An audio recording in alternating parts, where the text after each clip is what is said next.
sometimes Pennsylvania could be seen as anarchic. And then, of course, there were the uprisings during the Revolutionary period of America. You have Shays' Rebellion, Whiskey Rebellion. Again, it wasn't really anarchism per se, but it was this idea that we don't need this centralized authority telling us what to do, that the government is there to help the powerful, screw us over more, and we don't like that. So also in the French Revolution, there were, besides the whole statist history of who's coming into power and who's overturning power, there are also people kind of setting up autonomous communities, engaging in trade with each other and whatnot. And then, of course, self-managed workplaces where you don't have such a rigid hierarchy, and everybody has kind of more of an equal say. They've been around through a lot of history, and today they're celebrated a lot in South America. So as for the ideas, the Old Testament does warn against adopting a king. This could be seen more as substituting royal authority for a tribal authority, though.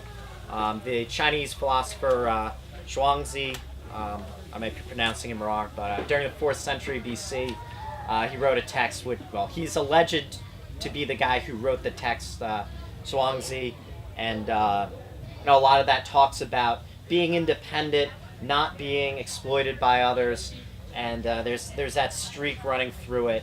It's a Taoist text. Then also you have Zeno in ancient Greece. The anarchist philosopher Kropotkin said that he was the most consistent philosopher of anarchism.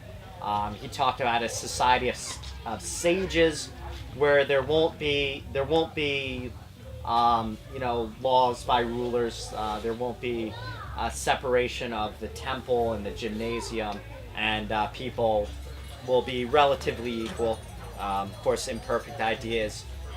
Thomas Paine, one of the American revolutionaries, he had the idea that society is a blessing, and government even is at the very least a necessary evil, but it's always evil. So you can see kind of that streak coming through there. And then William Godwin in the 1790s is often seen as one of the founders of the idea of anarchism, even though he didn't use that name. But one of the first anarchists in history, he didn't use the word again. He called himself a peaceful revolutionist, is Josiah Warren. And he had participated in Robert Owen's utopian New Harmony community. And he found that the problem with that community was that it wasn't individualist enough. That the idea of people working for the common good was great and all, but it needed to be more respectful of individuality, individual autonomy. So that influenced him a lot. And he created a publication, again, called The Peaceful Revolutionist. And this is sometimes called the first anarchist publication. And he had this, the idea that the cost, the price of a thing should be limited by the cost it takes to produce it. So along these lines, he created what locals called the time store. It didn't involve time travel at all, unfortunately, but what it did involve was basically an alternate currency based on labor notes. So here you see, among the dominant ideas of the time, people just trying to make a new society and a new way of doing things. So that was very influential.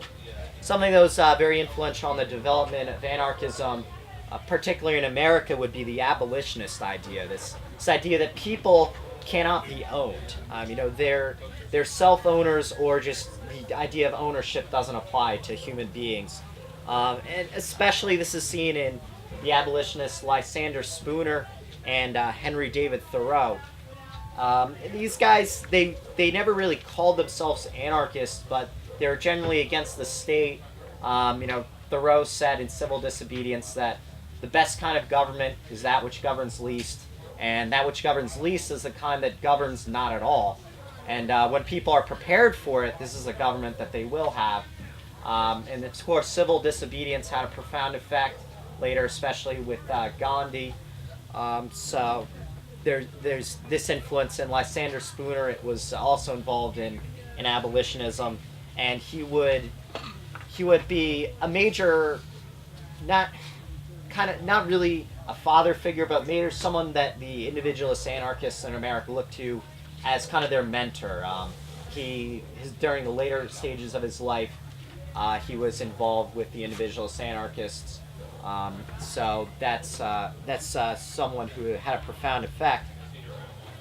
The first person we know of to identify as an anarchist in the sense of no rulers, nobody ruling over another person, would be Pierre-Joseph Proudhon. He was Frenchman, and in his work "What is Property" in the year 1840, he was really the first to identify as an anarchist. And Proudhon is widely used as a quotation mine.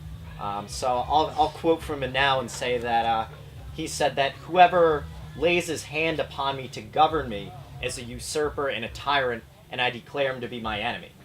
And I think this really gets to the spirit of anarchism here, that we should live our lives autonomously, respect each other's liberty, and anybody who doesn't, we should look at least with suspicion on this person.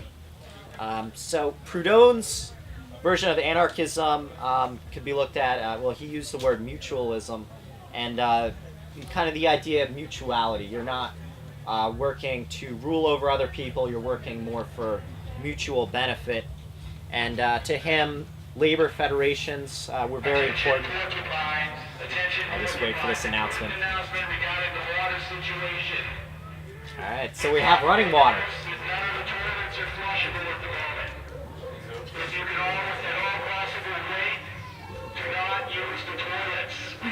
Okay.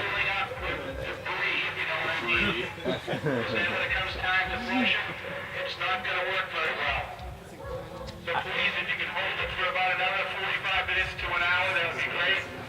I understand that the coffee's on the way, and the water system should be up and running in about another hour or so. Okay, well, I don't know if that part's going to go on the YouTube, but that was a little bathroom break there, I guess, bathroom announcement break.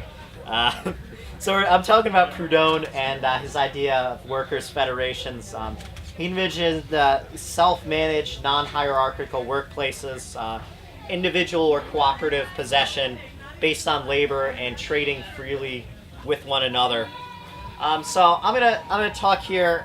I'll take a short detour here and just say that anarchists throughout the 19th century expressed opposition to what they called capitalism. And by capitalism, they meant a specific social relationship where the interests of capital dominated.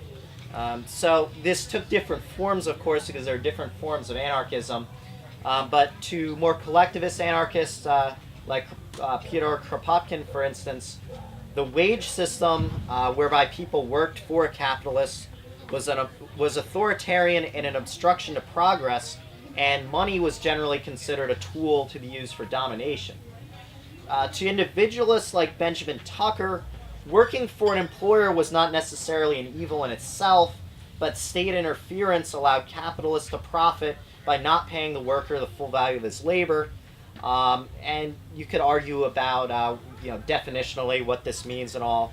But I'll skip that for now. And also to individualists and to a lot of mutualists, monetary exchange, it was only a tool for exploitation because of state privilege. In a free society, they expected some kind of currency to be used. Mutualists, for example, generally favored the creation of mutual credit systems backed by labor to allow workers to accumulate capital. So you have kind of a free trading society of workers. In the individualist, mutualist side, they're using money. Sometimes they're working for other people. In the collectivist side, usually they're not using money. They're in federations, they're in communes, things like that. So throughout the 19th century, you see anarchists involved in labor organizing, the idea of syndicalism, that you have an industrial syndic of workers in a workplace, managing the factories, managing trade. All right, and there's dance party. It's been declared an assassin-free zone. the party. All right, so the assassination game won't be at the party. We'll talk about assassinations later, though, in this presentation. All right, so you have this idea of solidarity as a weapon to be used as workers, and generally, just people who are in favor of anarchism will work with each other for mutual benefit, rather than trying to take advantage over each other. So that's important. I'm going to run through a little bit here because we started a little late. But in 1844, Max Stirner writes The Ego in Its Own. It's a very individualist text where he championed the individual above society and above all restraints.